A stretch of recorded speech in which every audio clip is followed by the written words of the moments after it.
Um, okay. All right. Now I'm not going to do that spiel again, if that's all right. Okay. So we're going to start. So has everyone needs to start with their paper and their pen. So grab your paper close by, and your marker can be a Sharpie, can be whiteboard marker. And we're going to start. I'm going to ask a question, and you're going to write one word on that piece of paper. Okay, so the question will have many answers, and so your response is your response, but just one word. Okay, so so it's nice and big, so it can be seen. And we're going to go to gallery view in a second when I say go. So that does everybody understand what gallery view is? The difference between gallery and speaker view. It's, if you don't know where it is, it's up in the right-hand corner. There's a button which says speaker or gallery view. And so we want to see everybody, all the faces, so we can see all the responses. So one word, if you really have to, you know, use a hyphen to make it go a little bit further, you can, but don't write a whole sentence. You can't do this, okay? That would be cheating a little bit, although cheating is allowed usually in the workshops we run. Okay, so the question, the question is, and I want you to really listen to this. What is Zoom? Really, what is it? Just write down your one word response and then hold it up on the count of 3 when you've written it down. You can draw your response if you prefer. And if you really would prefer to, you can also move your response or come up with a kind of, or find an object. So on the count of 3, everybody get their, I'm trying to get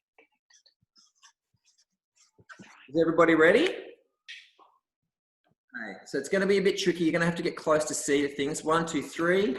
Hold it so you can also see as well. Okay, I'm just going to take a quick screenshot of that. All right, have a look around. Have a look around. We've got some words like connecting, portal, Brady Bunch, FaceTime, intense, window, online platform. It's connecting. It's here. Okay, so we're going to try and have a little bit of a. Are there any observations you can make around some of the words which are there? You can hold them up. If you can just keep it hovering under your nose, and so we can sort of see them a little bit. Flattened universe. Sarah, let's talk about that for a second. Do you want to reflect on that for a second, or does anybody else want to make an observation about the idea of a flattened? See, Sarah Lockwood has also written flat on her piece of paper, which I think is quite interesting. So we're obviously on the same page a bit there, Sarah. Flattened universe is actually from Guy Debord spoke about it in his Situationist International manifesto a long time ago. He spoke about the idea of the flattened universe as we move towards a different way of communicating. So I feel like I'm experiencing that whole world as a flattened universe at the moment. Does that resonate for anybody else? Alex, you've got something to say, yeah. Oh, yes, absolutely, yeah, sorry. Does that resonate for anybody else, the notion of a flattened universe? Yeah. You can jump on it. Yeah, I said flat as well.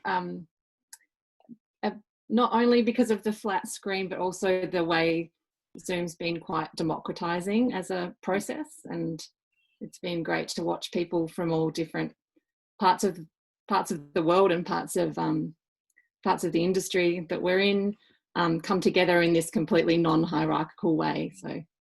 Yeah. That's a beautiful, I love the notion that I had not been thinking of flat in that sense. I had been thinking of in terms of two-dimensional whereas that's a nice, that opens it up. Had anyone else kind of heard the word flat in differently, or to the idea that it's a democratized place, and had people thought of it differently? It made me think of the flat earthers, how people think the earth's flat, and now we're moving into the screen reality. that we're actually going back to the flat Earth again. I was thinking about the texture of the space and actually how you feel afterwards, after lots of Zoom meetings and connecting via Zoom. I feel quite flat. It doesn't give you the same sort of energy back as the real world does. I feel like I'm not getting the same, energy from experiences. So there's a flatness in the texture, maybe. Interesting. Yeah. Heidi, you've written intense. Do other people share that sentiment? Put your thumbs up if you share the idea that it's intense. What do we mean by that? What do we mean by intense? Do we want to just maybe write some comments in the chat function? You can also respond in the chat function.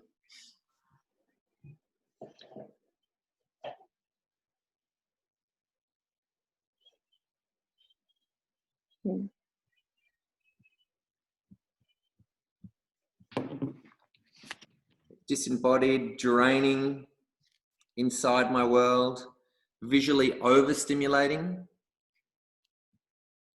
concentrating, intense eye concentration to people's body language, social distancing. I don't feel that Zooms are flat. I feel exposed. Okay, all right, great, everybody. So listen, we're gonna look at all of this, and we're gonna ask, the question is, what is Zoom? And as a space, as an art making space, we're all, most people here are artists that are somehow involved in the participatory arts. And so how can we enable participation through this space? It's just something that we've asked ourselves. And so we did a series of experiments, and so we're just going to do a couple of quick exercises. So we do something, and then we're going to think about it afterwards. So is everybody ready to move on? Okay, great. So listen, also with your paper and your pen, I'm going to ask you a couple more questions, and then we're going to hold them up. So again, you can just hold them up so everybody can see them, and it's good if you're nice and close. And so writing nice and large is really helpful so people can see your response. Okay, so, and this is a more, everybody ready? Pen, paper? Awesome, here we go. So, this is drawn from the very classic game, the Would You Rather. Do people know the game Would You Rather? Okay, so the first question is, and you just write the answer, would you rather be a boat or a plane? And on the count of three, we're all going to hold them up. Ready? 1, 2, 3.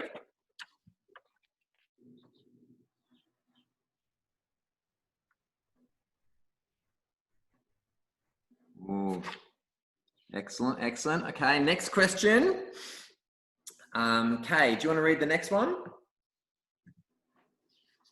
Yeah, you're muted, Kay. Can you hear me now? I think I'm in. Would you rather be a cloud or a lake? Cloud or lake?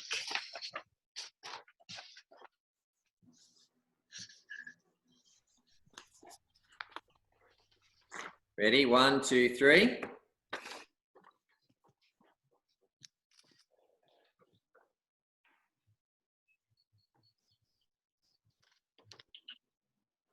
Okay. Last one, lucky last.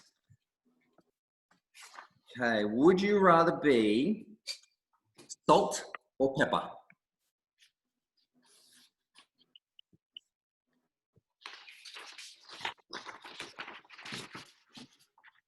One, two, three.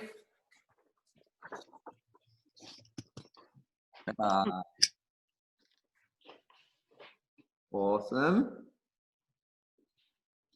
Okay, so that's a very sort of classic game which I'm sure people have played as a nice way to kind of warm people up and the groups to get to know each other. We're going to try, in the way that we experimented with all of these exercises, we asked people to prepare exercises which they would have done normally, like that.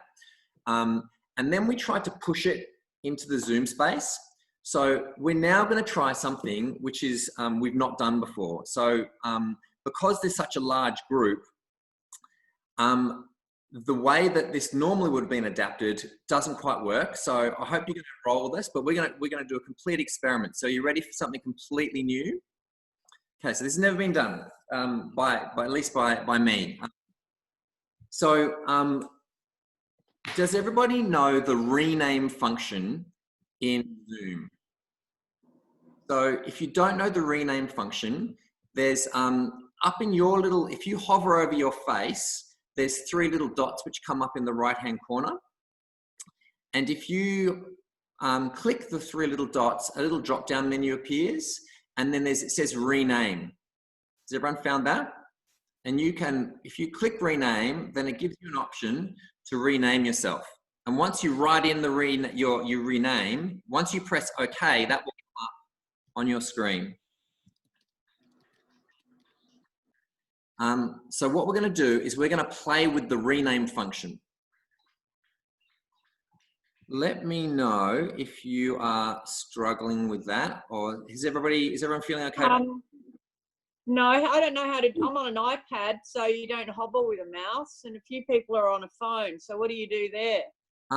There's still the option to rename yourself. You've got to find those 3 dots on the. Sometimes, Karen, if you go on at the bottom of your screen, or maybe it's at the top for you, it says participants, and if you click on that, you may be able to find your name, and next to your name it should say something like more, and you drop down. Correct, yeah, it's the other way.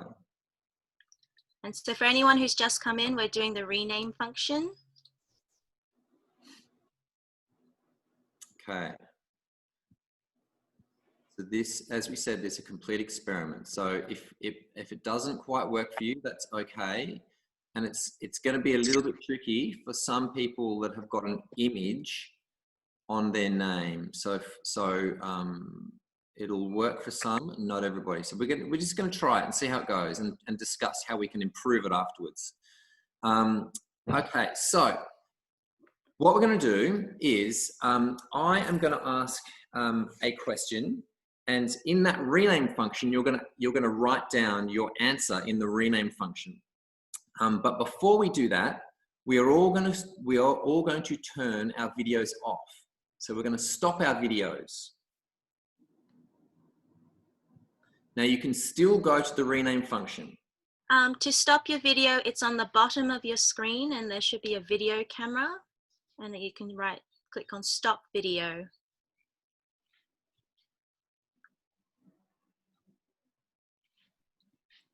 Everybody managed to find the stop video function? Great. Okay, so now what we're going to do is so get the rename box open and ready, and I'm going to ask this question, and then when I say go, just press OK or return, or hit the button which activates your answer, and all of the answers will appear on the screen. So and so this is an attempt to kind of do a sort of group poem. So what we're going to do here is a bit of a group poem. So the question is, how has COVID-19 made you feel? How has COVID-19 and the last 3 months made you feel?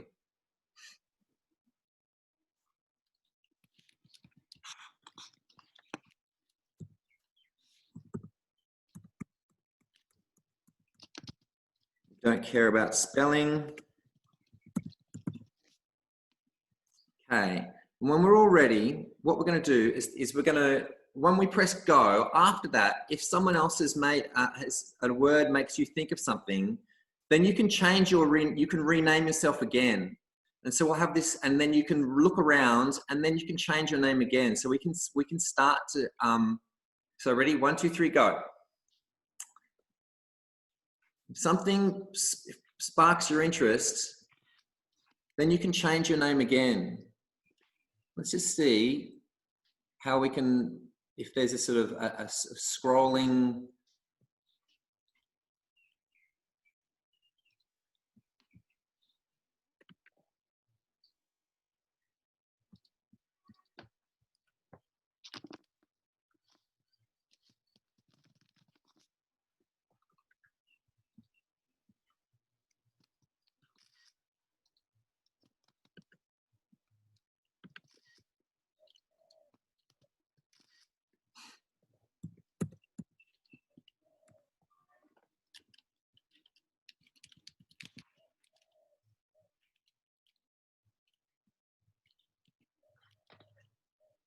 keep reading other people's words, and if they make you think of something else, or extend the way that you felt, or it makes you think of something else, rename yourself again.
Keep flicking to the other pages and checking out what other people are writing.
If you haven't yet, take a chance to go to another page where you're not and just watch the words change.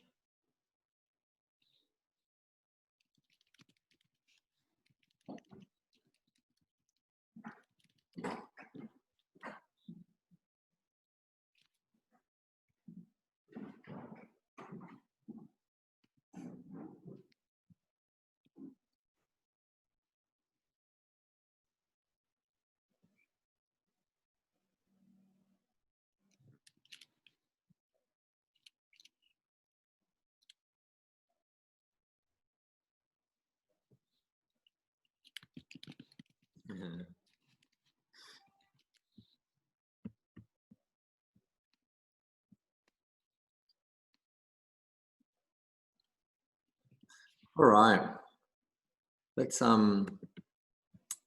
pause. As a last rename function, can you just, you could call yourself whatever you want, but you can rename yourself by your real name or any name you would like. But then can you also put your state or a place that identifies where you're from? Could be your Aboriginal land or the state where you're from, or the name of the country, just so that we know where people are from around the country.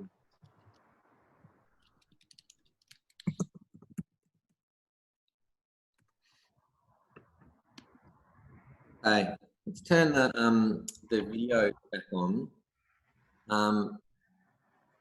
In all of these experiments, we asked ourselves one question just to get a sense of the most important question we asked was, did we care? Was that interesting? Did we actually care what was going on? Because a lot of things that we did, we didn't care. We're like, okay, that was our engagement was low. So I'm going to ask you guys, and you can respond in any way you want. We can put your hand up and you can talk, or you could write a piece of paper and put it up. But did you, was that, how high, was your care factor high? Was it low? Were you engaged? Did you enjoy that? I'm happy to take any kind of general reflections because that's never been done before. You can write in the chat function. I guess they could do high, low. Yeah, that's a beautiful idea. Yeah, let's do it. Let's do a thing. So let's start with that. Was your engagement high, low, middle?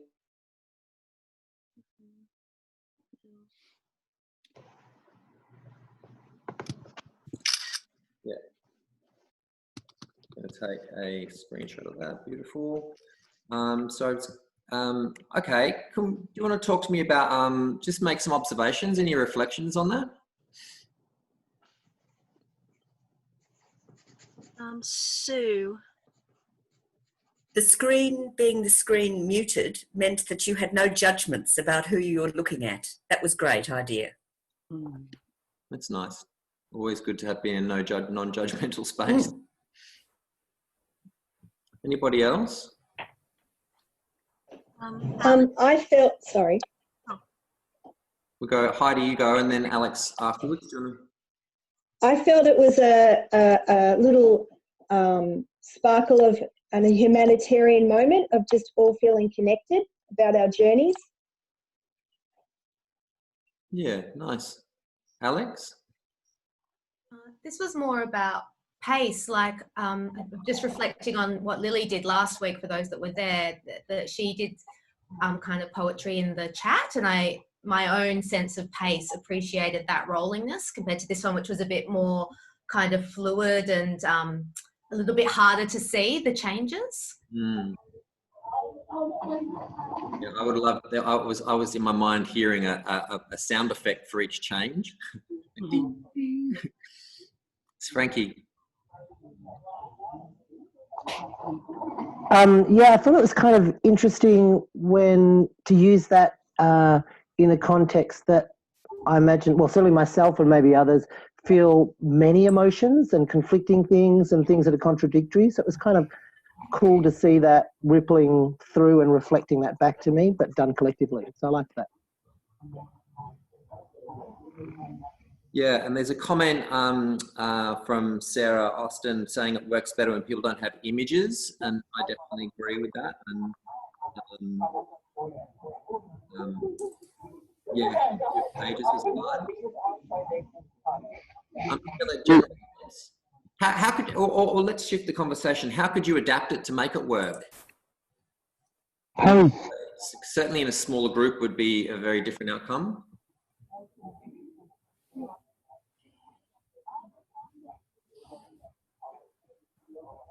Yeah, like we are in pace. We are because we are living in the space. Keep going, Luke. And while we are in the space for because we can't be always be in that ice. We can't way too long. Because if we are in the ice, it really we have to share our blood. We do by 19 we got the virus. But without the virus, we can't have peace with it. We can't. Yes, there's something about being with not in the same place, so that kind of allows some kind of joining of people's ideas. And certainly my favorite part of that was watching just the words change. Almost it was better as an audience than a participant at times. Okay, so just any other final comments on that, or ways that possibly you could adapt it? In terms of a comment, I was just going to say when it first started, I think if I were to rename this activity, it would be called popcorn, because at first there's just an explosion of words and it's like, oh wow, I'm like looking at everybody's. And then like if you're microwaving popcorn, you get that first explosion and then you get that slower pop pop, pop, and it becomes quite calming and meditative, and it's something you can all enjoy together. And so I quite enjoyed that. Got a name? It's good to have a name. It would rely on everybody having their own device, though.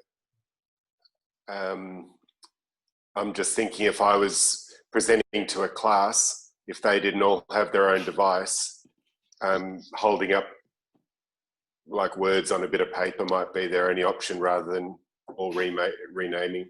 Yeah, no, that's a great point. Like one of the objectives of today was to focus in on the idea of, if we were all in that sort of 100% isolation or 100% Zoom world, as opposed to the artist in Zoom and then the class in the space, which is actually quite, which has been happening for the last 5 or 6 weeks.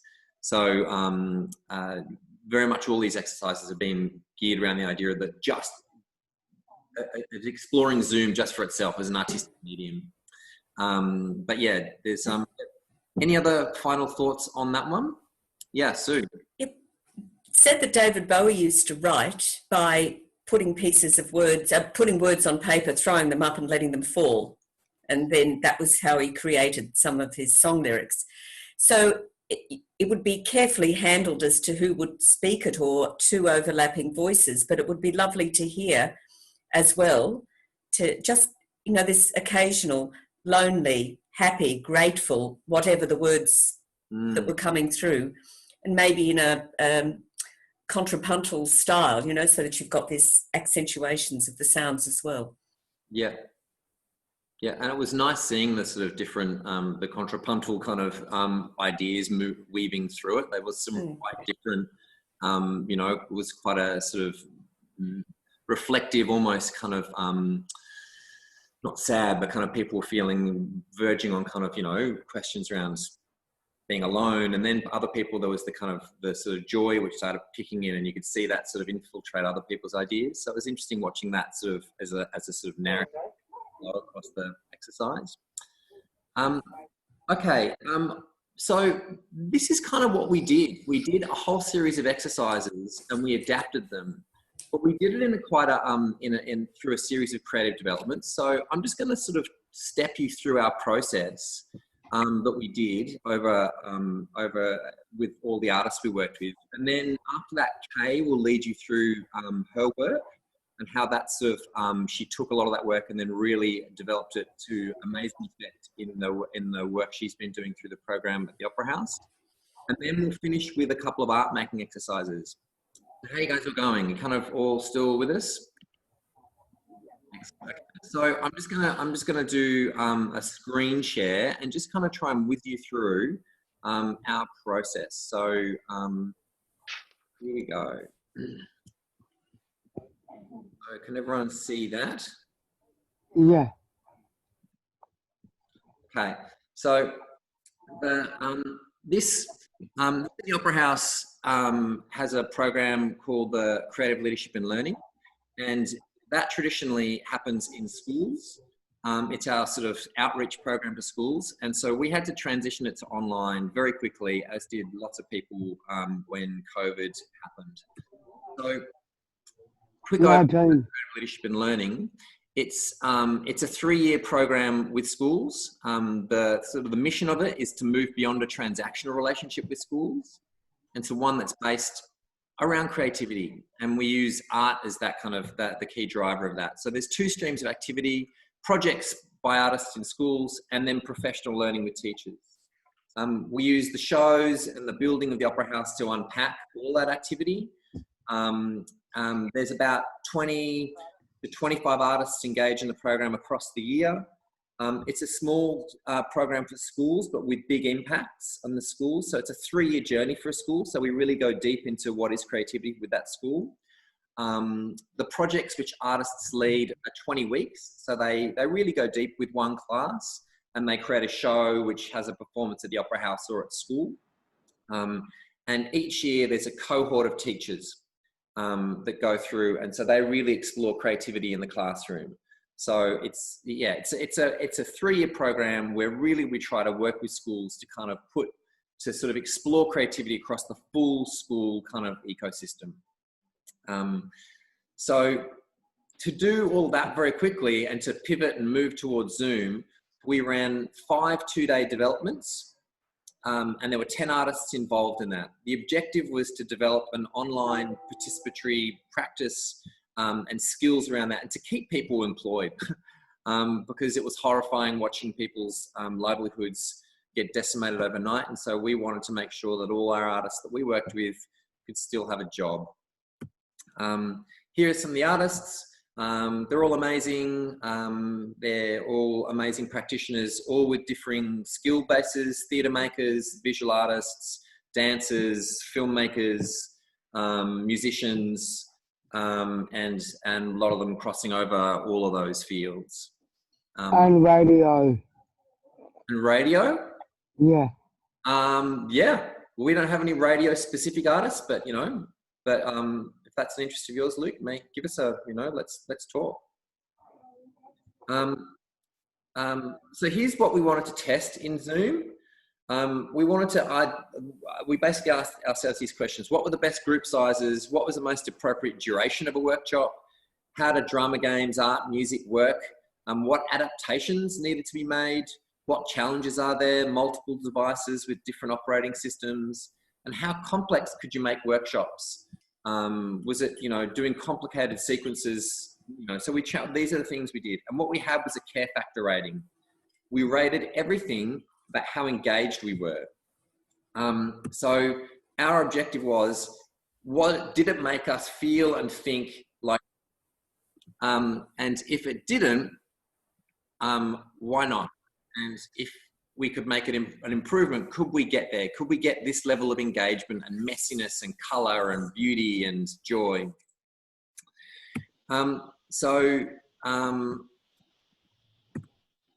We basically pulled apart a whole series of traditional games. These are quite theatre-based games. On the left, you see there's things like Hot Seat, but which are sort of, and I've just given an example. We basically went through it, and then the yellow column is like, did we care? Was the care factor high in this? Was it low? And we basically talked about it and reflected on it, just like we did a moment ago. And don't expect you to read all that. That's just an example of how we pulled the parts of many. We got like 17 pages of these games. And the ones that were, and it just basically allowed us to kind of develop some key thinking around it.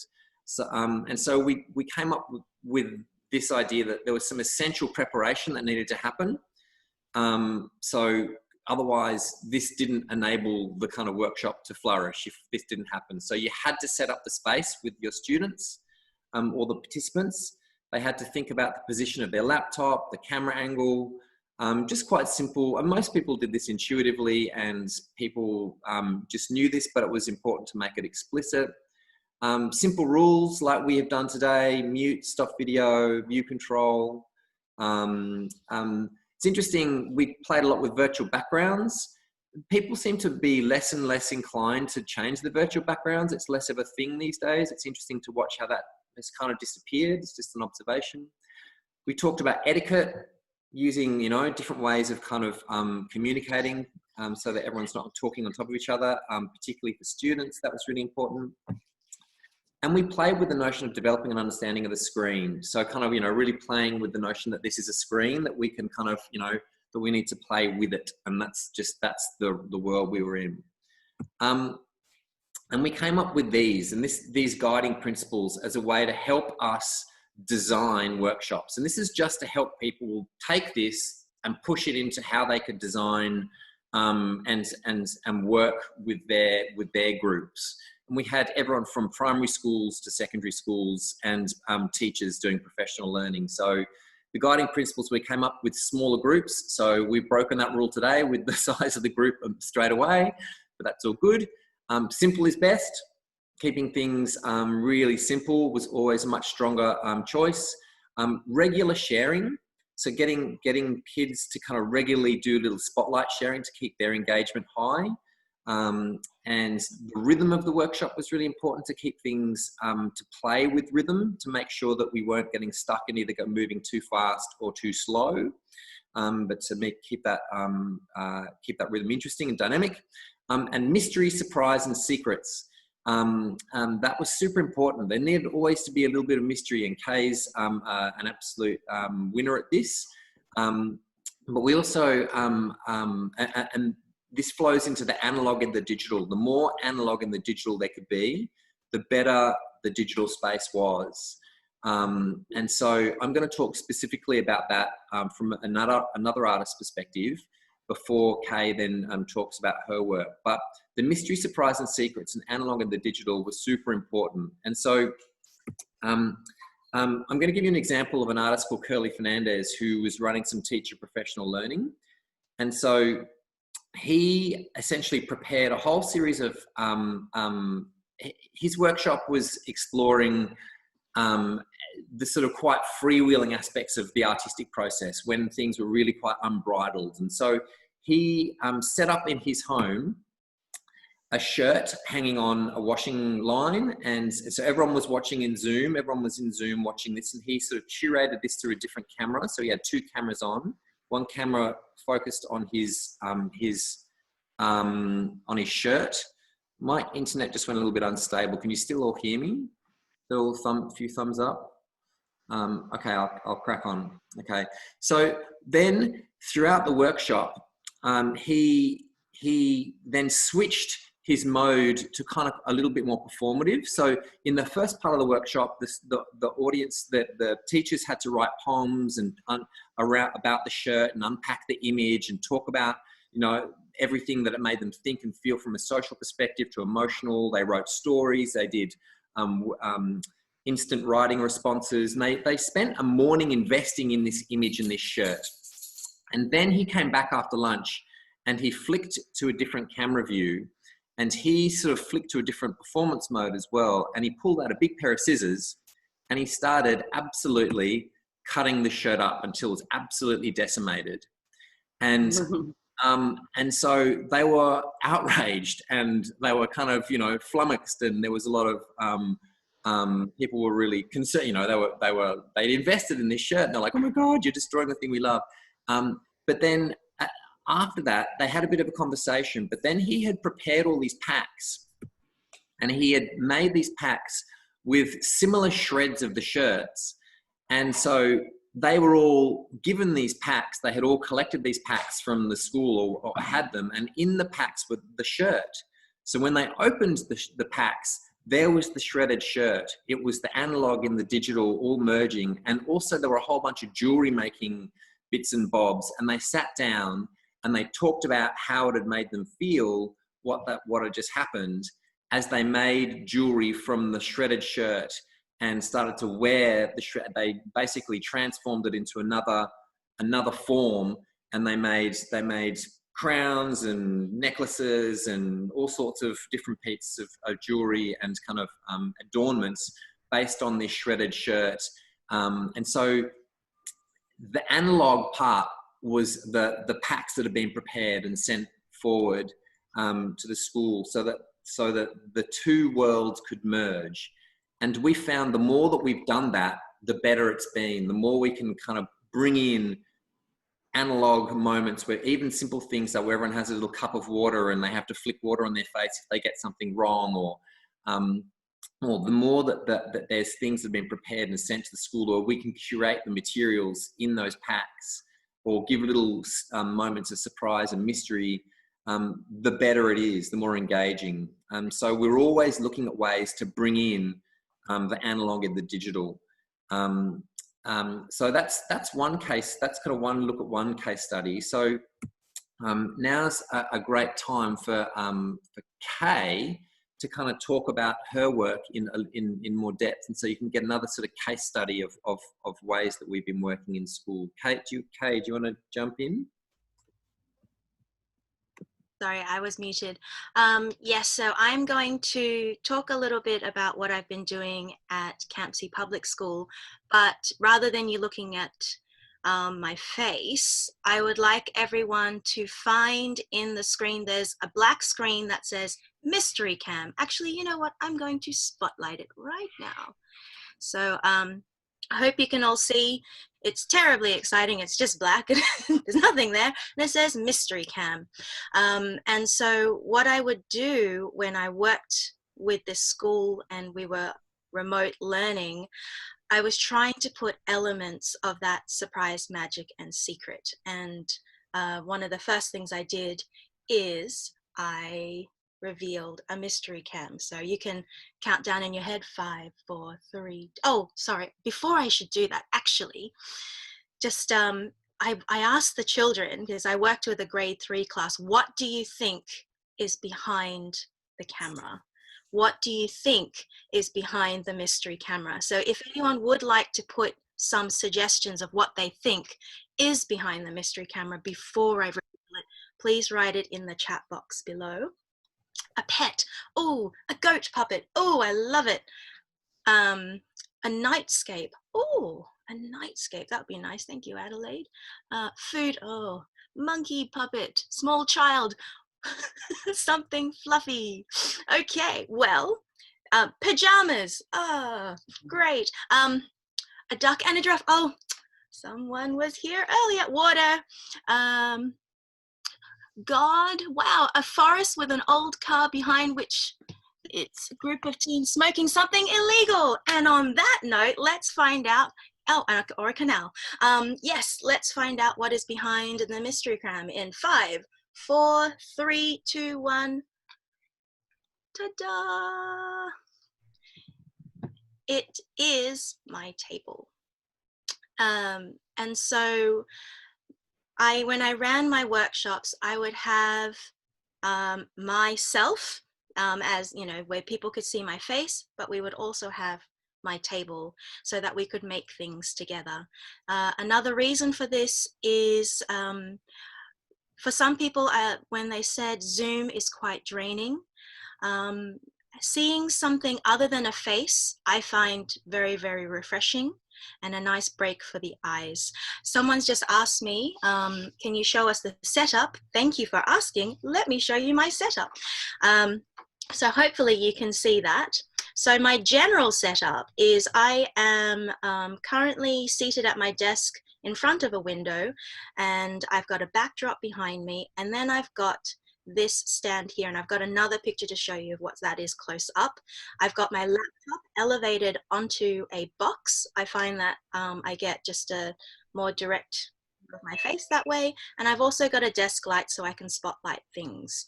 And behind me I have a backdrop. And then a closer look at my current setup is I've got 2 stands. I got this from Reverse Garbage, which is a upcycling center in Sydney.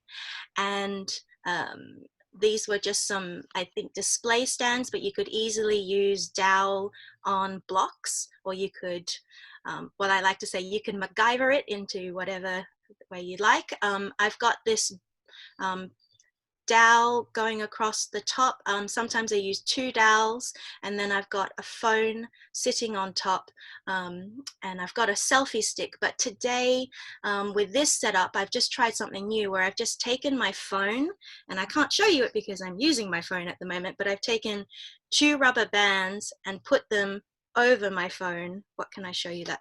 You pretend that's my phone.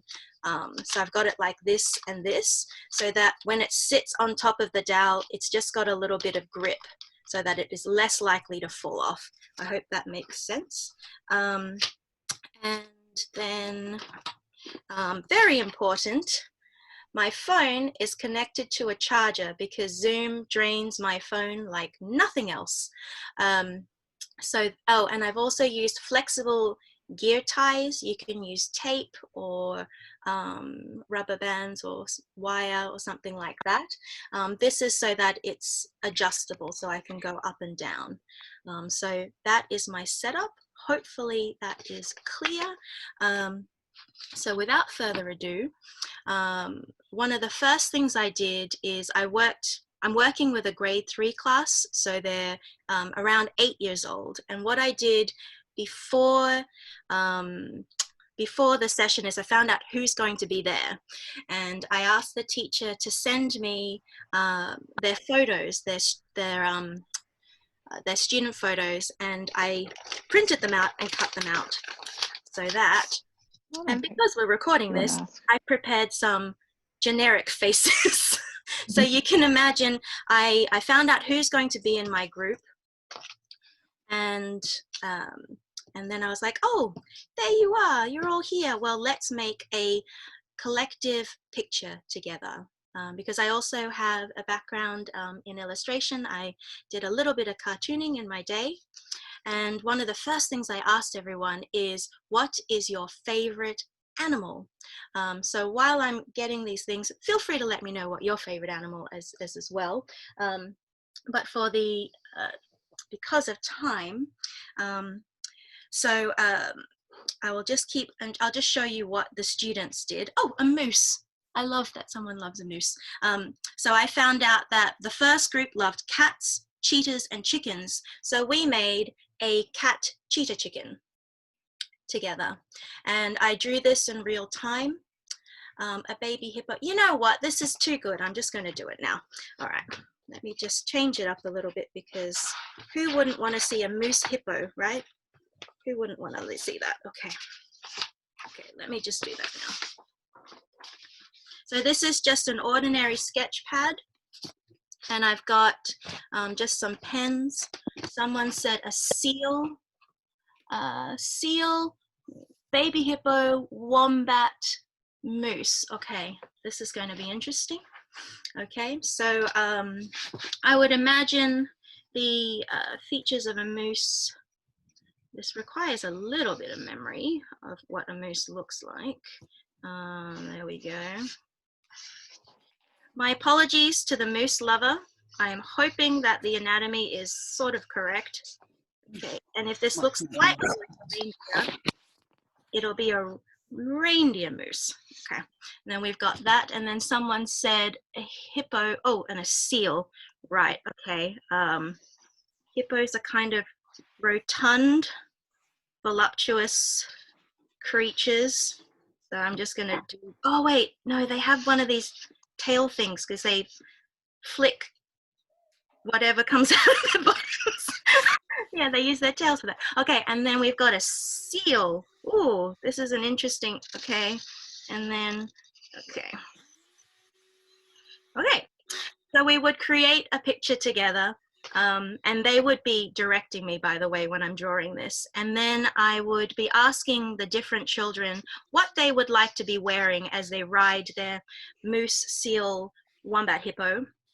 And so I would draw it for them, and they would tell me what they would like. Actually, if you do have a favorite item of clothing or a style or something, a stripy tutu, got it. I will try my best.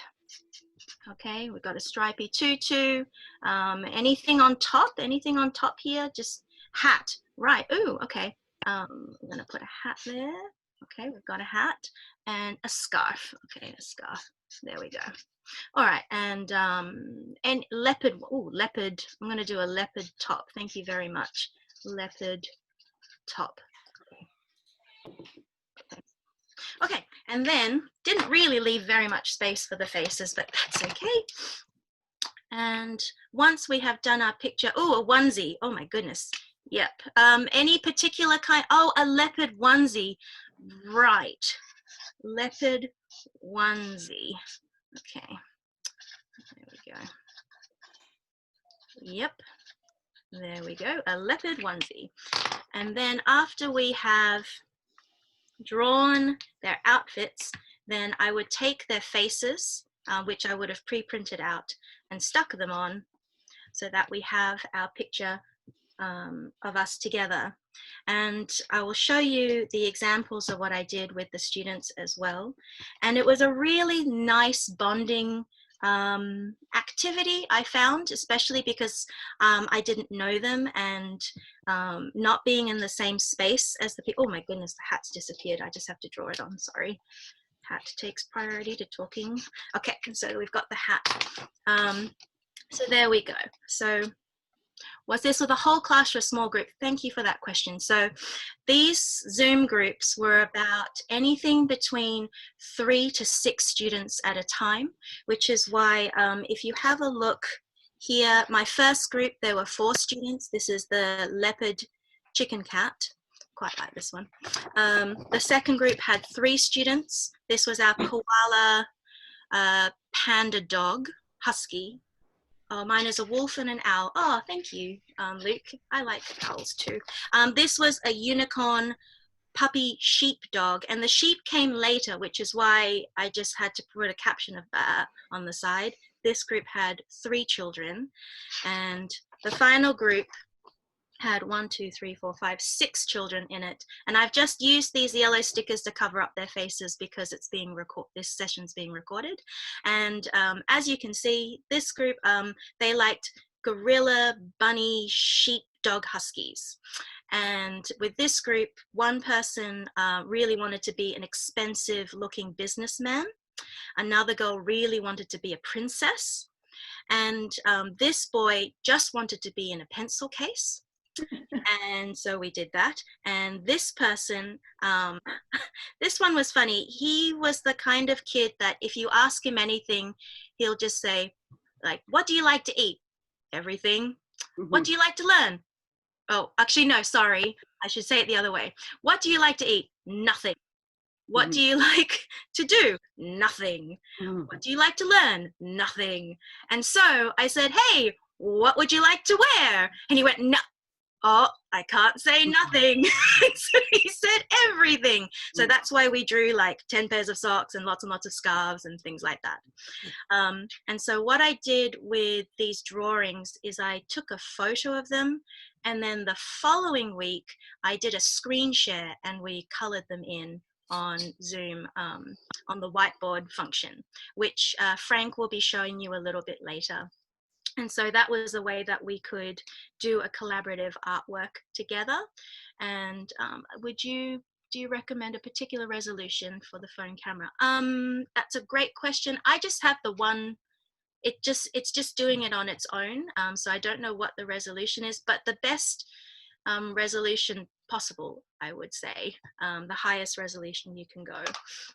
So this was our first activity, and we called them our animal mashups drawings, and it was a really nice way to get to know these kids, because when you're not in the same room with the people you're going to be working with, you have to try and find ways that you can connect. Oh, someone's just asked, how did the kids color in? So actually, oh, will I be able to show you? Okay. This hasn't been prepared before, so just give me 1 second. Basically, maybe it will be useful for me to show you how they did this. What I can do, maybe Frank, after the artwork activity, while you're doing that, I'll get something set up so I can show people at the end how they colored this in. Is that okay, Frank? Yeah, okay, so I'll show you that later, how they did that. So that was one of the first activities we did together. And I've used these sketch pads a lot. We've done it to discuss ideas. So for example, we are going to be doing a puppet parade together. We're still discovering whether we're going to do it in the Zoom space or in the real world, because we can go back into schools now. And so, you know, I asked them, what kind of puppet parade would you like? And they said pirate ships, magical, unicorns, haunted house, world, space, under the sea, video games, candy, so circus. So we will be going through this together and voting. And even today, I'll just show you with our reflections and observations. I've also just been writing them down in my sketch pad so that I can keep an idea of all the different words. This was from our rename activity of how does COVID-19 make you feel. And so it's just a way that we can come back after doing something digital, seeing something analog, as in, you know, like practical in the real world kind of stuff.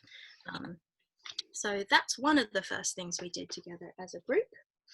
And I did that also because in the first session, I just wanted them to get used to being together online. We didn't make anything together in the first session.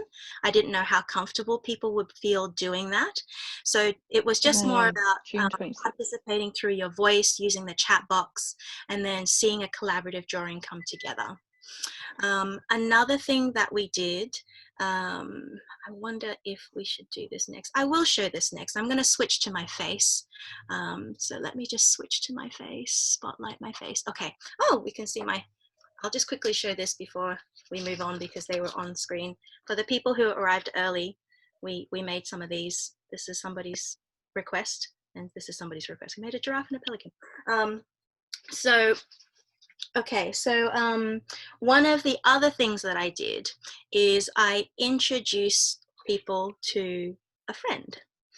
So I'm going to introduce you to my friend Rocky. He is a raccoon who lives in a recycling bin because his favorite food is paper.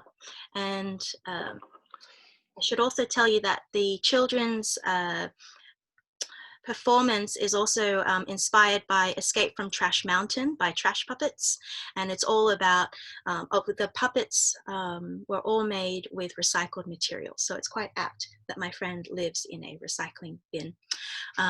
And so he would only come out if people say Rocky come out, but you're all muted, so I'm just going to imagine that you said Rocky come out. There we go.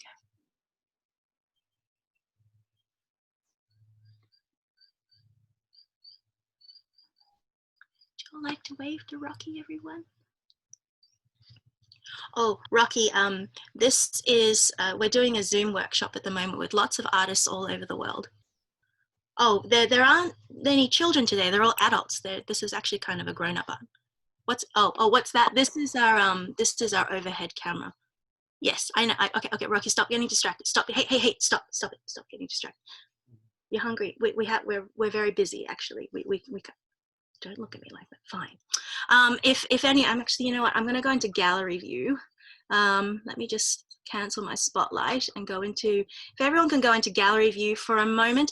Does anyone have a spare paper from before? Okay, Kat has her spare paper. So Rocky, we have some people who have spare paper from our activity. Okay, hey, calm down. Hey, stop. Breathe. Do your exercise.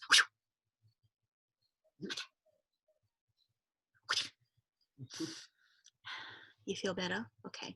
Well, Kat is just going to feed you by just putting her paper just quite close to the screen so you can nibble. You can nibble at the paper. Okay. So hopefully everyone can see Kat. Okay, there we go. Thank you very, very much, Kat. Would anyone else like to feed Rocky? Let me see. Anyone? Let me just see. I have to scroll through. Okay, anyone? Gabby. If Gabby would like to just hold your paper right up to the screen. Thank you. Thank you so much. Thank you. Okay. Yeah, that was a big piece. Are you okay? Yeah, you're okay? Okay, fine. And then we might just do one more. Sam, you've got some paper. If you'd just like to hold it a little bit closer.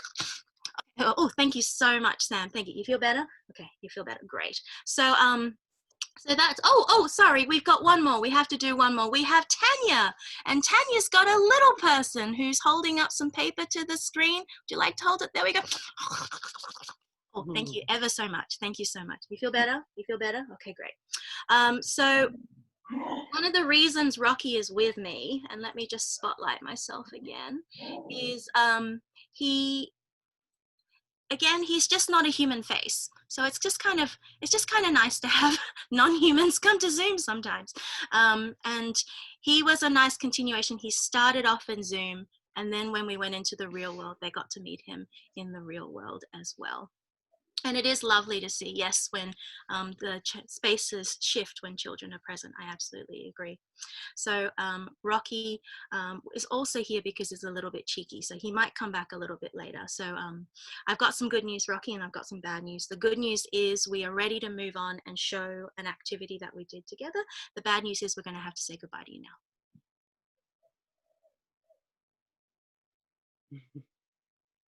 Rocky, Rocky, Rocky, Rocky, Rocky, Rocky, hey, hey. Okay, you know what? Okay, maybe if we can get, okay, fine. We're terribly, okay, fine. Don't look at me like that. All right, if we can get, actually, Tanya, your little person, can your little person please just reach over and just give Rocky a little pat? Is that okay? Actually, if everyone can just reach across and just give Rocky a little pat, that'll just make him feel a little bit better. Oh, thank you so much. Thank you very, very much. That's lovely. Thank you. You feel better? Okay. You will be coming back soon, okay? You will be coming back. Okay. So let me just, all right, so you'll see soon. All right. So that's Rocky. And he came every week into our Zoom group. And so the second week, and I'm going to get back to my overhead camera, I just have to find it here, is I had an activity, and I had this activity in an envelope. And I told everyone we were going to be making a puppet today. And the kind of puppets we would have are called magazine mashups. This is when, actually, and I didn't really explain what they were. We're going to be making magazine mashups. So for this activity, you will need some magazine or newspaper. You will need some scissors.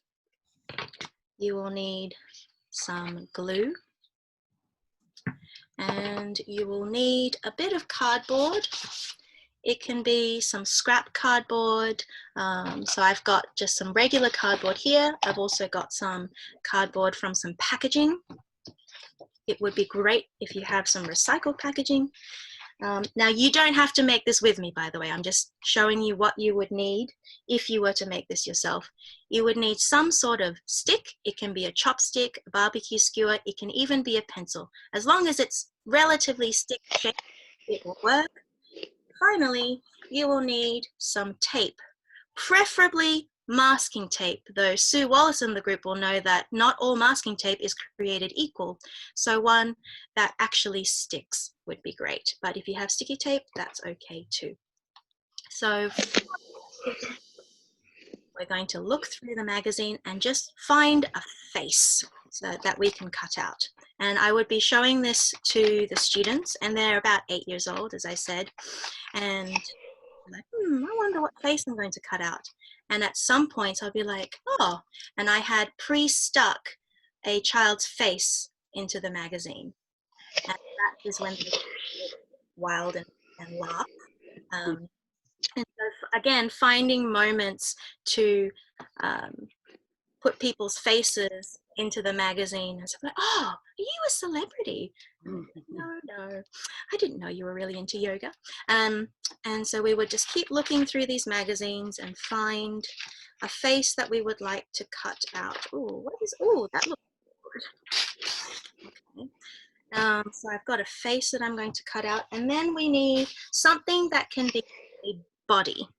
So I'm going to look through this one, and what's great about the supermarkets like Coles or Woolies is that they've got free magazines, so you don't even have to buy anything. So we'll be looking up, actually, you know what? I like the pun in this one, seedless greetings. I am a sucker for puns, so I'm going to use that as my body. I'm just going to cut it out. Here we go. And it doesn't have to be perfect.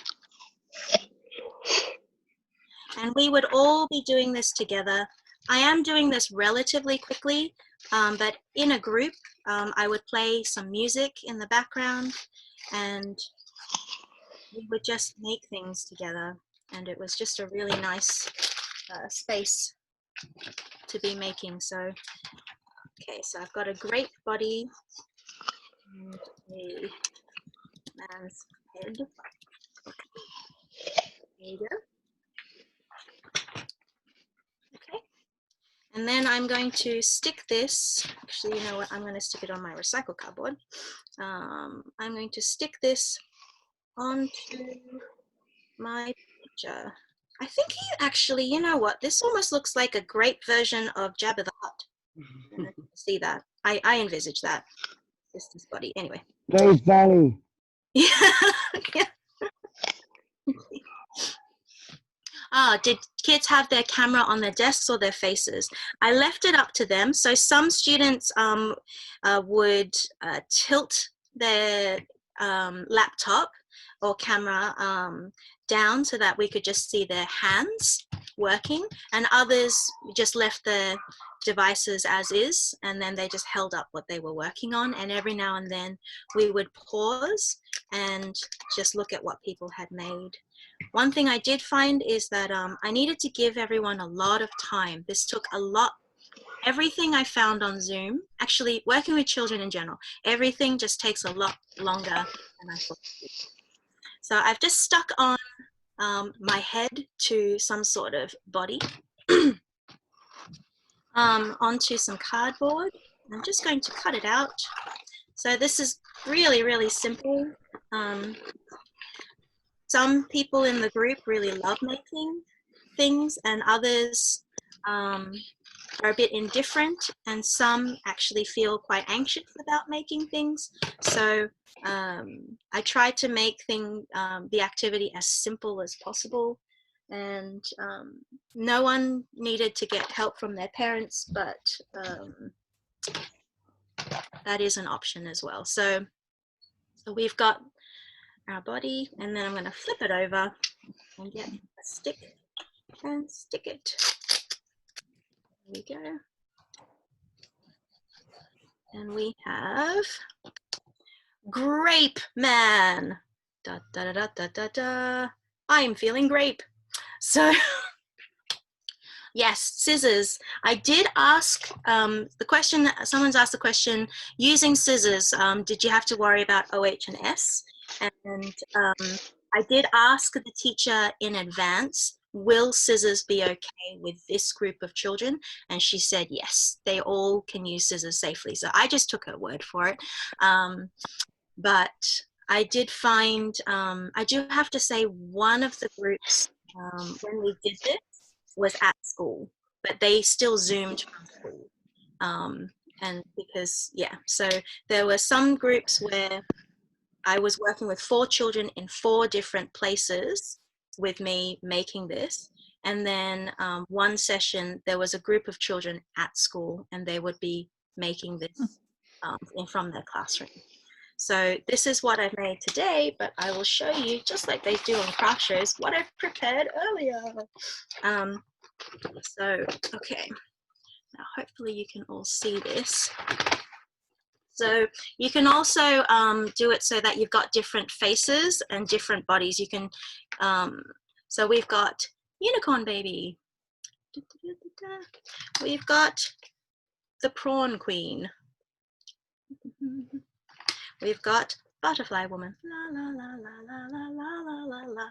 We've got the jogger. We have, this one's great for Zoom. Dino girl, frustrated. We have, fish lady.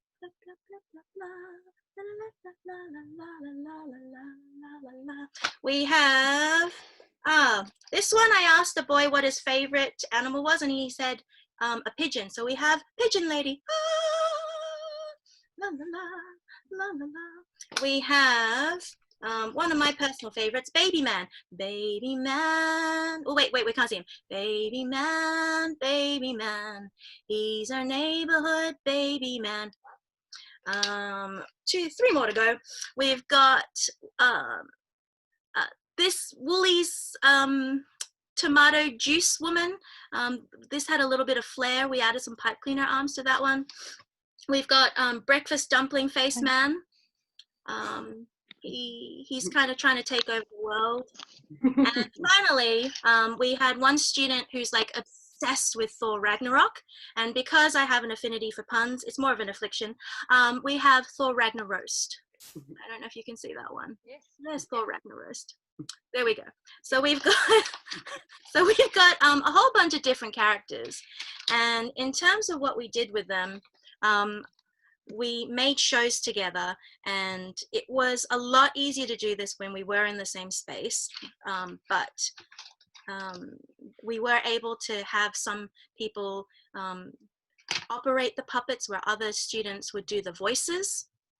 And you can create a script together on Chatbox, and then have some people read out the words while other people do the puppets. I'm so glad you liked Ragnar's. Thank you very much. When we did the shows, and I forgot to, I don't really have an example of what I can show you, but my setup, if I just find my face, let me find my face just a second. I never thought I would have to say that in a workshop. Let me, okay, everyone. Is this the Spider-Man, or is this Thor to you? Oh, yeah, Spider-Man or Thor. Yeah, I think Thor and Spider-Man were probably the two most popular choices.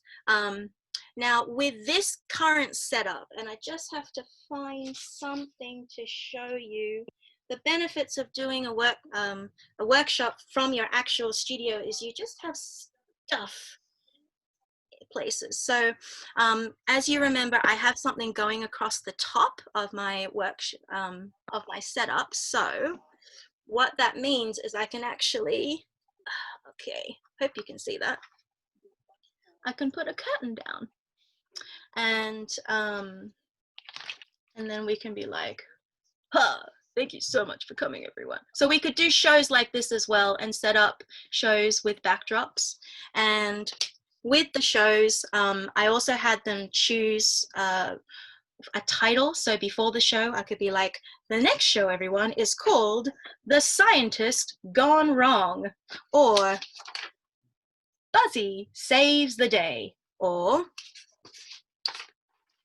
The Rabbit Monster, or my personal favorite random one, 2 unicorns and the big fat tomato sauce.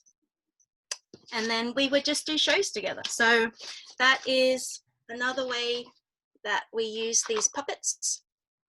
And in terms of how we explored using these puppets, actually, I'm going to use, how long was each session? My sessions were, that's a really good question. We did it intentionally. The first session was, I think, 20 minutes or half an hour. We kept it pretty short. And then the next session, we pushed it to about 45 minutes. And then after that, it was roughly an hour.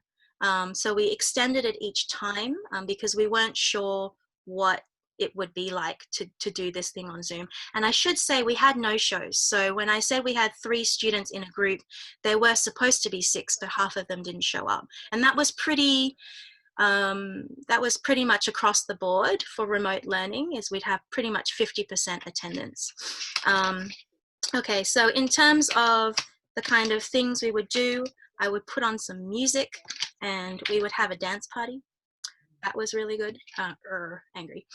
We would do hot seating, where we would ask questions to a particular character. If someone would like to ask Dino Girl a character, please write it in a question. Please write it in the chat box below. Anyone would like to ask Dino Girl a question? Anyone? Anyone? Dino Girl. Oh, why is she so angry? Because I'm in social isolation. What does your fart smell like? A dinosaur.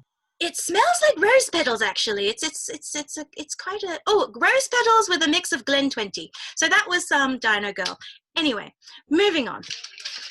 So we had all sorts of fun with these. And one thing I should mention is we use these to also start training. Every time we did these Zoom sessions, we would be training through games how to use the screen. So we would be going right up close. Simon says, go right up close to the screen. And Simon says, fly away. Simon says, enter the screen one way. Hello. Simon says, enter the screen another way. hello. Simon says, enter the screen another way, hello. And so we would just have that going all the way along. We did try one thing which sort of worked, which was TikTok theater, where we had one piece of music from TikTok and people had to come up with a dance that was like literally 6 seconds long, and we just watched each other and we would spotlight. And so those are some of the things we did with these collage puppets. And yeah, I think that's about it for me. I've like gone way over. Sorry, Frank. I just gone, you know, having a craft show has been like a dream, and having an audience to do craft with has been a delight. A couple of final things I'll show you before I hand it back to Frank is this is Campsie Public School is a bilingual school, and so bilingual as in English and Korean. It's got a very strong Korean community there. And so I tried to, and I'm also half Korean, half Japanese, and it was important to me to include those elements into our sessions. So another thing I did is I asked them what their favorite colors were, and in keeping with Escape from Trash Mountain, looking at, you know, recycle things, and instead of just showing a screen with like things typed up, I just made this display and wrote it in both Korean and English. And so that's something else that we did. And with their responses, I've noted down what their favorite colors are. So for a future activity where I had to make puppet packs that were sent to them, I made sure that their favorite colors were in those puppet packs. Because one of the things that I make sure when I do a workshop is try and get to know, I guess it's all about know your audience, and that's how you really engage them. And so know what their favorite animals are, know what their favorite colors are, and, you know, and then hopefully after that, you'll really get to know them as well. And we created, actually, this will be the last thing I show you. Let me find my cancel. Oh, wait, no, sorry, technical. Okay, here we go. Last thing I'll show you is we also did mind maps together of things like what makes us happy. So what makes us happy, what makes you sad, what makes you hopeful, those kinds of things. And these are 8-year-old children, so these are 8-year-old answers. Watermelon, annoying my brother, knowing my mum loves me, art, the Bulldogs, video games, Mercedes-Benz, and Miss Kuma, who is their teacher, are all things that make them happy. And we did all different kinds of things, you know, things that we like, which was actually very similar. Visiting my grandma in Indonesia, and that sort of was a nice way of leading into, well, how do you feel about not being able to go and see her? How have you been able to connect with her? And then we talked about using FaceTime and Skype and other ways, but it's not quite the same. And of course, they told me that I had to draw a plane that was right next to their grandma, so that they could feel like they were going straight to her. Noodles, kneadable erasers. I've never had anyone tell me that that's what makes them happy. Minecraft, Nintendo Switch, planting trees, dogs, trying new foods, and again, annoying my brother and dad. Stop annoying me. Some of the things that 8-year-olds just really seem to love to do. So that is it for me. Thank you very much for listening, and I hope that was helpful. Okay, your work is amazing. It's beautiful, amazing, and inspiring. And I know the kids have been having a great time. In some of the conversations that we've had as we've been debriefing, and just so everybody knows, as a sort of community of practice, we have artists that we all talk to each other as much as we possibly can.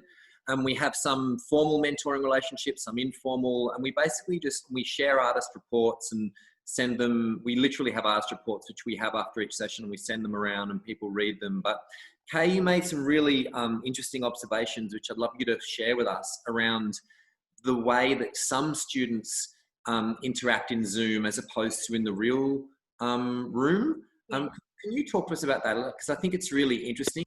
Yeah, so one thing that I've found is when I was interacting with kids on Zoom with like groups of 4 or even 3, you really would get to know these students one-on-one in a much more quiet space. Whereas now that I'm in the real world, in their classroom with a group of 29, 30 kids, I don't see those kids anymore. And I realized, funny enough, a lot of the kids who came on Zoom are the quiet periphery kids.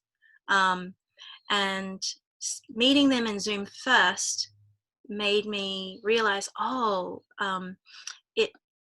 it's a very, very different feeling. And I'm actually a bit sad in a way not to be seeing them on Zoom anymore.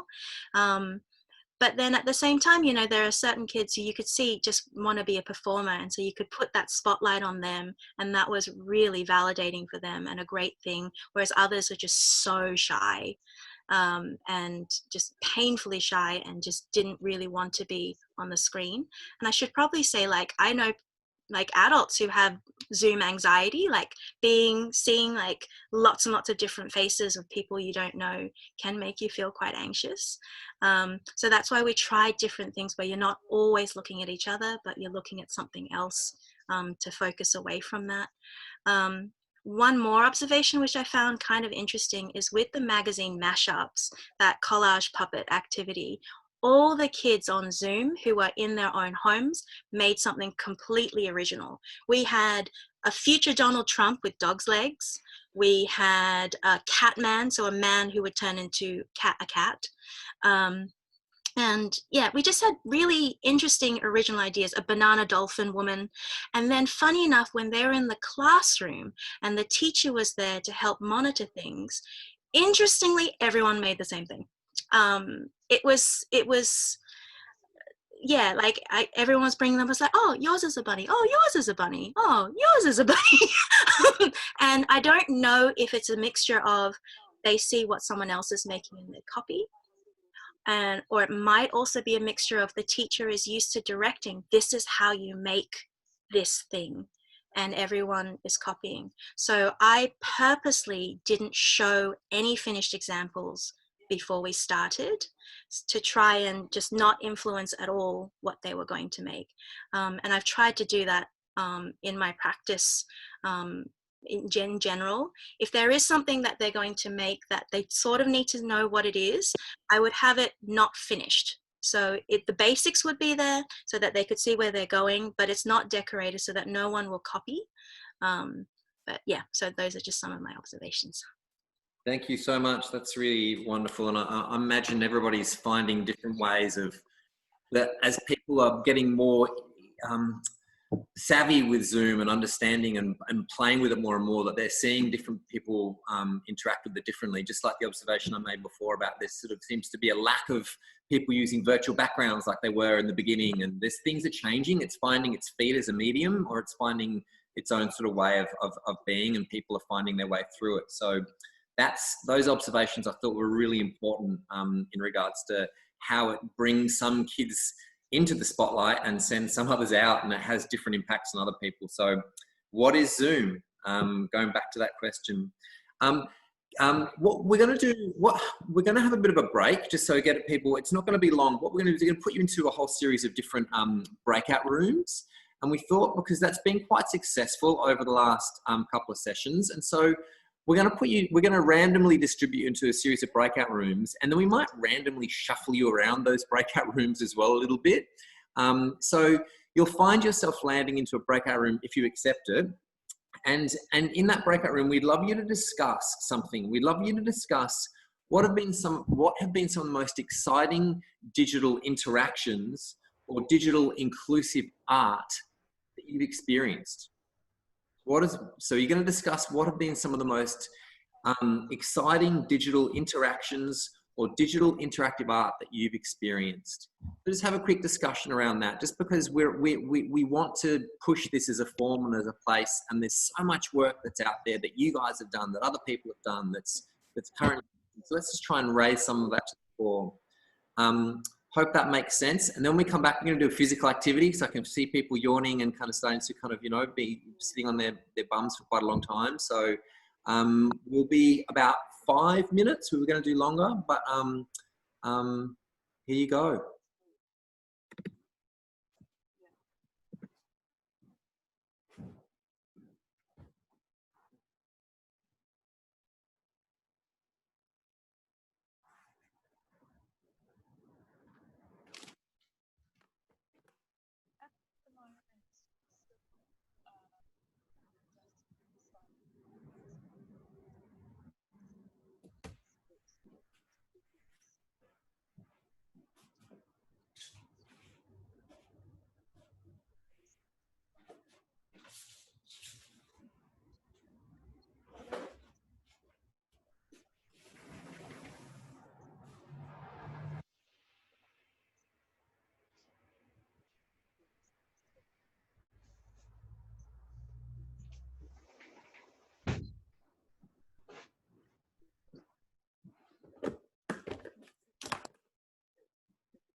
that she was in my breakout room as well. So she would really probe,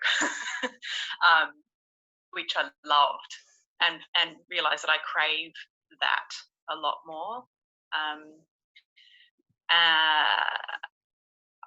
I'm trying to remember exactly what we did on that session. Part of it was the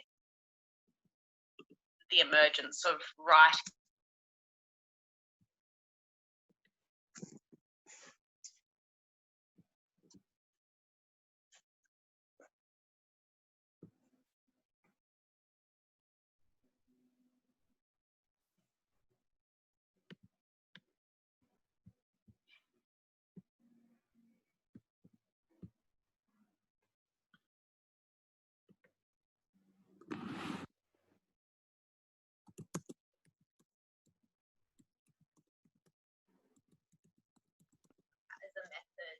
And the pace of the chat really worked for me.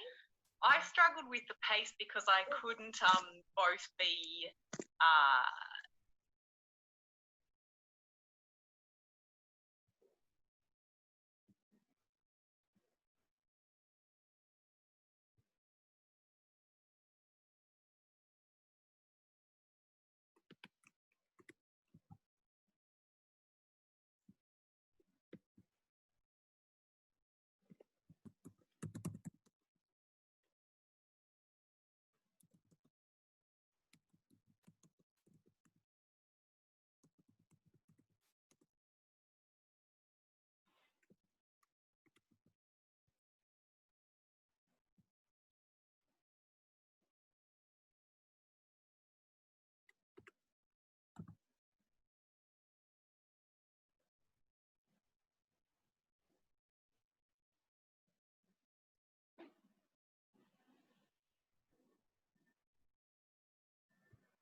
All right. Apologies about the brutal 15 seconds. It's every time I seem to change, it goes back. Hello. Zoom bombers. Zoom bomb. I don't know where are we. We're all back in the room now.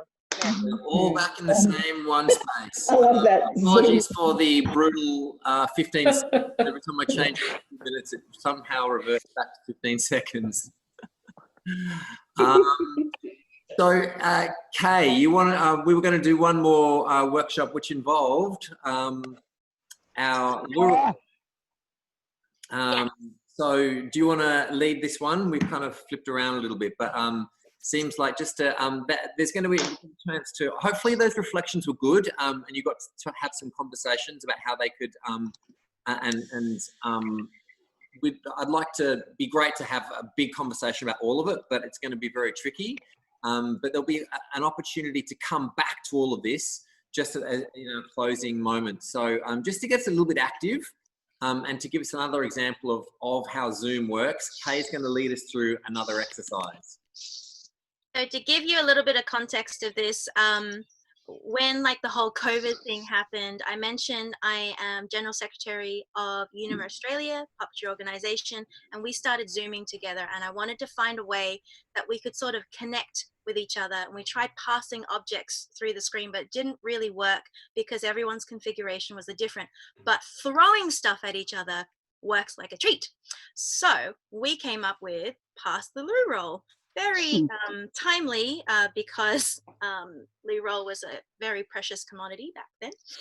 So what we're going to do is I am going to throw the loo roll to somebody, and then when you catch it, you go like this. And then you can then, and so I'll be like, so for example, as a practice, I'm going to say, Sue Wallace in New South Wales, can you see me, Sue? And Sue, if she's waving, you can like swipe your screen to make sure you can see waving Sue. Sue, do you have a loo roll, by the way? Yes. Okay, I am going to throw my loo roll to you. Ready? 1, 2, 3. Yay. Now, Sue, you can choose to throw it to someone else. Okay, Chris Hardy, are you ready? Sure. Okay, here you go. You ready? Yep. Sorry, I've got to throw it out on the screen. Oh. I'm going to do that again. You ready? I can't see it. Here it goes. Unwrapped en route. Yeah, sorry about that.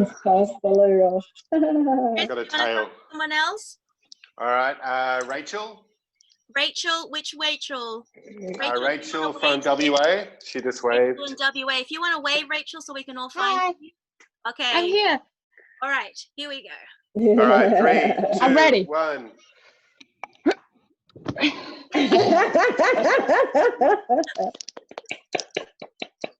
Hey, Joe from New South Wales. You ready to catch a loo roll? Excellent. Okay, 1, 2, 3. Yay! Lily, I'm going to throw to you. Ready, go. All right, Zoe, I'm going to throw to you. Zoe. Oh, Zoe. Oh. Okay, I'm going to throw it to Gabby. Gabby, you ready? 1, 2, 3.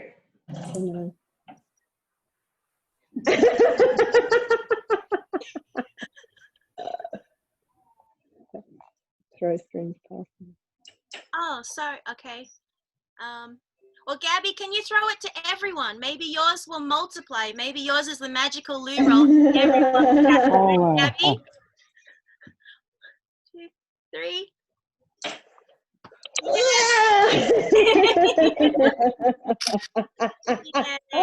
Thanks for playing Pass the Loo Roll, everyone. Amazing, amazing. So listen, there's a series of other really physical games that that we played with, which were similarly like that. So games of opposites where you had to do the opposite. So we said, everybody go to, it's like Simon says, we'll do a super fast version of it, but everyone go to a screen right. So just move over to the screen right, and then everybody go to screen left. Screen left. Everybody do an extreme close-up. So get as close as you can. Closer, closer, close as you possibly can. Okay, then everybody do, yeah, that's, someone get a photo of that. And everybody to stand up and far away from the Photo. So a long shot. If I say screen right, everybody go screen right. So everybody go screen right. Wait, what's screen right? You're right. Everybody go screen left. Screen left. Extreme close up.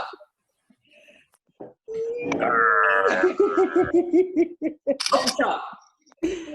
Oh, that's so funny. Okay, so now we're going to do the opposite. So if I say screen left, that means go screen right. If I say screen right, that means go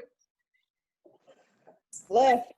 If I say extreme close up, that means go. If I say long shot, that means close up. Okay, you ready? So, okay, and close up. Screen right. I know my left or my right.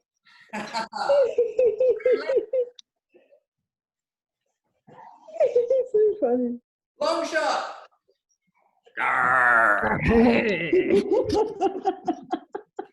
Okay, and well, you can make that complicated and longer and add in more commands, and people can be eliminated, and it works differently in different settings.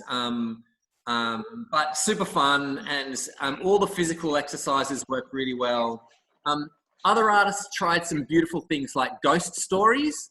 So if everybody just comes right up to the camera, come really close. So we're kind of intimate, and we just, if you could, come closer, everybody, come closer. And this space is really different. It's really different to Zoom. So if you're really close, you can start to disrupt this pattern that we're used to, and you can tell very intimate ghost stories. Like one day, I woke up to find my arms were no longer there, and et cetera, et cetera. So, and people can, and so, but even just being in this space is really nice. And so, there's a beautiful artist called Luke Escom who does, who would tell stories, and all the kids have Foley sounds they have to make to, and they have to, the first thing that he gets them to do is to lie on the ground and not look at the screen and just listen to the voice. There's a whole series of other kind of lovely things where people were asked to go to their fridge with, and they had to find a character in their fridge and take a photograph of it. And then they had to come back with that photograph, or they could take it on a tour with their phone, with the Zoom on the phone, and we go to their fridge and we'd explore the characters in their fridge and then write about those characters. So people have really tried to push into this space and do things that is only possible in Zoom. Another lovely one was hide and seek, where people turn their video off, and then you could only do this if you weren't on a desktop, if you were on a mobile phone, a laptop, or an iPad, and you had to run to a part of your house in 20 seconds and hide. And then you turned your video on, and you were like, people had to try and guess where you were, or then you had to tell a story about the area you were in. And those kind of things were really fun. And again, we would always ask, did we care? Was I engaged? Did I care about this? Another, I'm really rushing fast now, but one lovely quick thing, which we'll do a really quick version of, and Kay, you might have to help me out here, is I'm going to share a screen with you, a whiteboard screen. So if you haven't done a whiteboard will pop up, and then there's an opportunity for us to draw into it. So I'm going to pop up the whiteboard, and then we're going to pick a circle object, and Kay will talk us through. She's good at talking people through exactly how to find that circle. And so here comes a whiteboard. So Kay, lead us through how to find that circle object. If you direct your mouse to the top of your screen, you'll see something that says View Options. It's black with a drop down. And so you click on that drop down menu and you'll find Annotate. And so you'll click on Annotate, A-N-N-O-T-A-T-E, Annotate. And then a toolbar will show up. And on that toolbar, you are going to find the draw function. It's a blue squiggly line. Some people are already going nuts with it, which is fantastic. And when you click on that blue squiggly line called draw, you're going to find a circle. It's the bottom right-hand circle. But you know what? Just seeing everyone go for it, it's also a lot of fun. So maybe that's even better than what we had. Circle, and let's let's try and stick to a like a 4 or 5 colors. So pick colors that other people have picked, and just play with the circle. And we're just going to play and just push into this space as many people as we can, just see how it goes. Yeah. So again, the circle function, you go to draw, and then you click on the circle on the bottom right. And to change colors, it says format. There's a little colored square, and you can change the colors. So we would put on music for these moments and just draw together. Oh.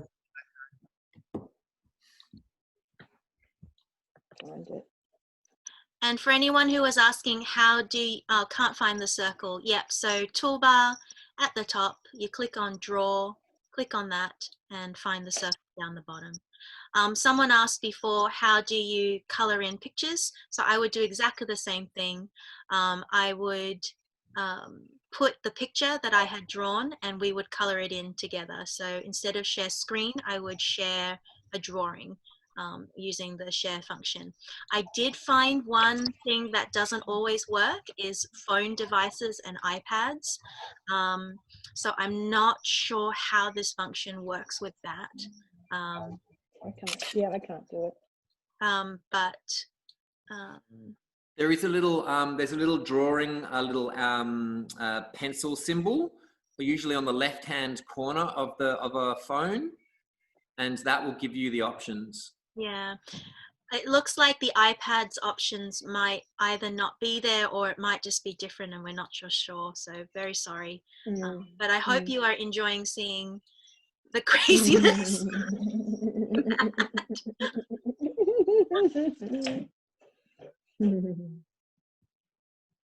So another really lovely thing, I'm just gonna, so we've got a couple of seconds left, but this is another really nice one. So I'm just gonna clear everything and just stand down for a second, everybody. Stand down. Okay, we're gonna do it one line at a time. The exercise is one line at a time, and we are going to create a character. Okay, so just take some, allow this, we're just gonna create a character. It's the only instruction, so no talking, and just one line at a time, and see how, and see where we end up.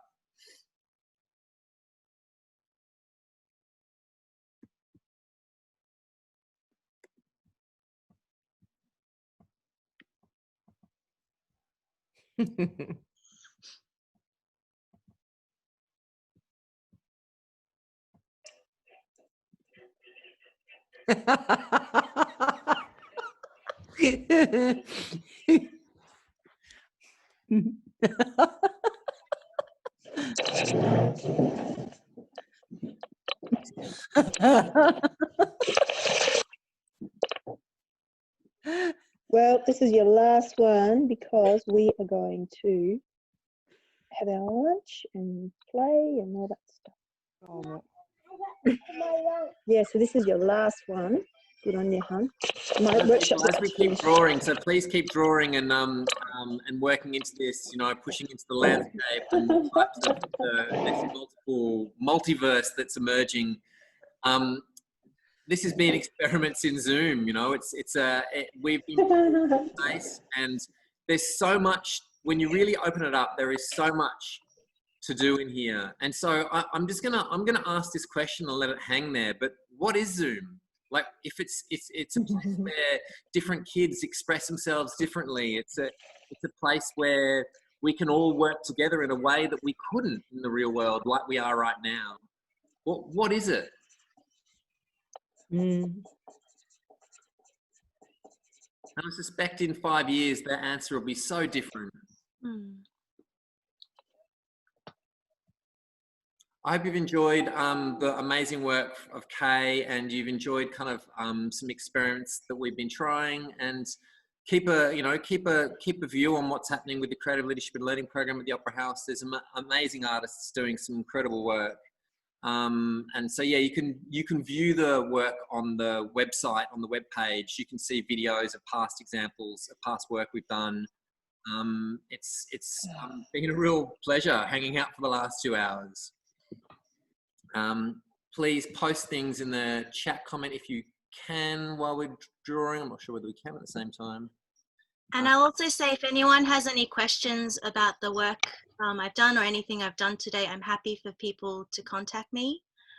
So Alex, I can send you my email address, or I think you already have it. So I'm happy for you to send it to the participants if people want to contact me as well. Paparoos is the name, yeah? Yes. Yes. I'll type it in as well. Kay's email. Don't know if it'll show up. Info. Just going to jump in and say thank you, Frank. Thank you, Kay. Thank you all that are contributing to Shifting and Stirring, and thank you everyone for attending, because clearly we couldn't do this amazing image without all of you. To let you know that Shifting and Stirring number 4 is on Monday the 29th of June, and that'll be the last. We're going to take a break and reassess and see whether we want to move forward and what that might look like. I'll be sending out a feedback survey. We really love you reflecting on each of them, because we do meet and reflect and try and make it as strong as we can. Thank you, everyone. Thank you, Alex. Thanks, everybody. Real pleasure. It's 10 a.m. Yeah. 10 a.m. Australian Eastern Standard Time, 8 a.m. Australian Western Standard Time, and everything in between. I don't have the courage to press stop share and end this drawing. I've saved it, Frank, so yeah, so it won't be gone. I'm going to take an image of it and we can post it. Yeah, please do. Thank you so much. I'm just going to leave it there, and you guys can keep drawing as much as you want. Yeah, cool. Last mark is exit the screen. Yeah.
No.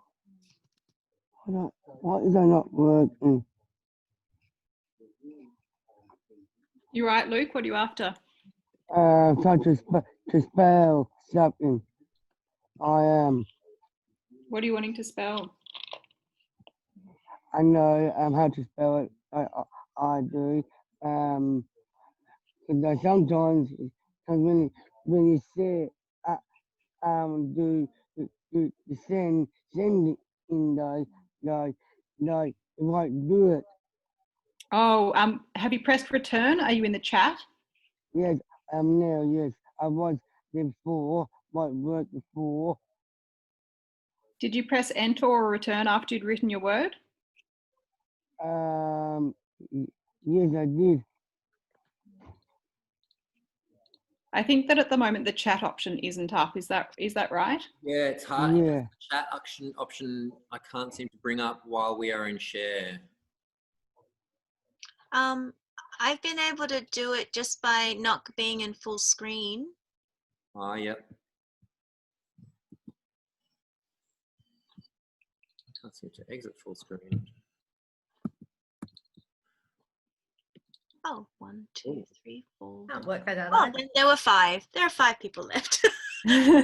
Luke, you can probably express any appreciation directly to these guys without writing it, because it's now. I'm going to say goodbye. Yeah. Thank you so much. Mine was taking an image of this. mine was could hello Adelaide. Mine was called the spirit and space. It was. Spirit in space. Yeah. Right. Beautiful. Okay, that's what you're saying before. Yeah, that's great, Luke. That's beautiful. Yeah. It is. I can't because I tried to type it though in the chat room though and didn't work. Oh, okay. I think I'm not sure. Is there a spirit in this space? I think there is sometimes. I think there can be a spirit in this space. Yeah. Not always there though in Zoom. Yeah. Thanks, Luke. We'll see you next time. Hey. You too. Okay. Lovely to Thank see your face. Bye, Luke. You too. Love you all. Love you too, Luke. Bye. Yeah.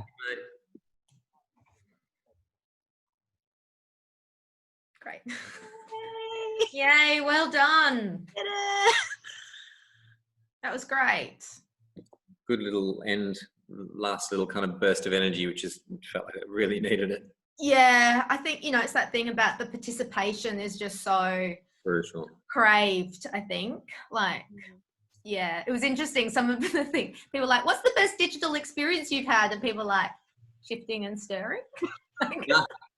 And they were like, everything else is just like at us, not in, like, and I guess that's the thing, like we've been, well, not like even, like I think it's really, a lot of us haven't been able to practice, we haven't been able to explore this space because we haven't had the audience or the infrastructure around us to make those opportunities happen. So we haven't been playing like that. So it's it's really lovely to be able to play and imagine and think about what we will do when we get the opportunities in the future, in this new paradigm.